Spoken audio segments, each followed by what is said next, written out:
সব ক্ষমতা একজনের হাতে, যেই প্রধানমন্ত্রী হোক পুরো রাষ্ট্র তার পকেটে। আর কেউ যদি আমাদের দেশের নাগরিকদের অধিকার কেড়ে নিতে চায় তার পরিণতি শেখ হাসিনার মতো হবে, দেশ ছেড়ে পালাতে হবে। আমরা ব্যবস্থা বদলাতে চাই, আর সেই ব্যবস্থা যদি বদলাতে হয় তাহলে আমাদেরকে প্রথম শুরু করতে হবে ন্যায় বিচার দিয়ে।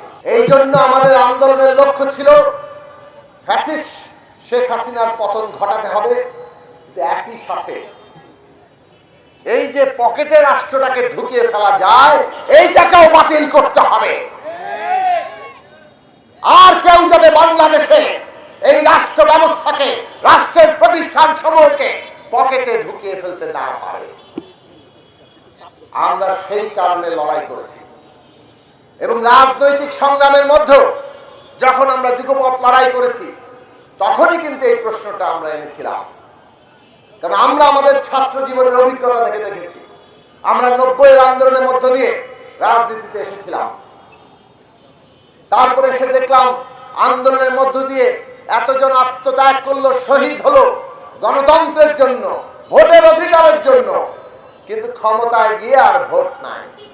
তারা ভোট নিয়ন্ত্রণ করতে চায়, কারচুপি করে আপনার ভোট নিজে সিল মেরে দিয়ে নিজের ওখানে এমপি মন্ত্রী বানাতে চায়, এবং সেটা তারা করতে পারে।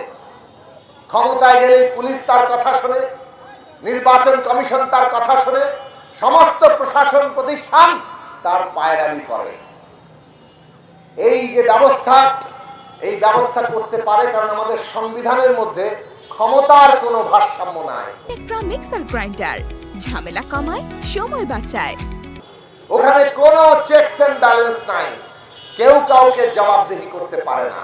সব ক্ষমতা একজন ব্যক্তির হাতে কেন্দ্রীভূত, সব ক্ষমতা একজনের হাতে, যেই প্রধানমন্ত্রী হোক পুরো রাষ্ট্র তার পকেটে।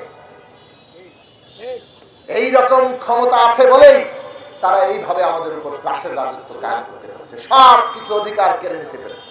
শেখ হাসিনা যা করেছে, এই ব্যবস্থাটাকে, তার চূড়ান্ত নগ্ন চেহারাটা আমাদের সামনে দেখিয়ে দিয়েছিল, পরিণতিও সে দেখেছে। কাজেই আমরা পরিষ্কার করে বলতে চাই, ভবিষ্যতে বাংলাদেশে আর কেউ যদি আমাদের দেশের নাগরিকদের অধিকার কেড়ে নিতে চায় তার পরিণতি শেখ হাসিনার মতো হবে, দেশ ছেড়ে পালাতে হবে। একটা দলের নেতাদের জন্য এর চাইতে বেশি লজ্জা এবং সমস্ত ন্যূনতম যদি সম্মানবোধ সবকিছু হারিয়ে যাওয়ার আর কি হতে পারে যখন সে পালিয়ে যায়। যারা নিজের কর্মী সমর্থক, দেশবাসী তো বটেই, তারাকে হত্যা করে থাকতে চেয়েছে, কিন্তু নিজেদের যে পেটুয়া বাহিনী, নিজেদের যে দল, কর্মী সমর্থক, তাদের সবাইকে ফেলে রেখে নিজের পরিবারকে পালিয়ে যাওয়ার সুযোগ দিয়ে সবাই মিলে পালিয়ে গেল।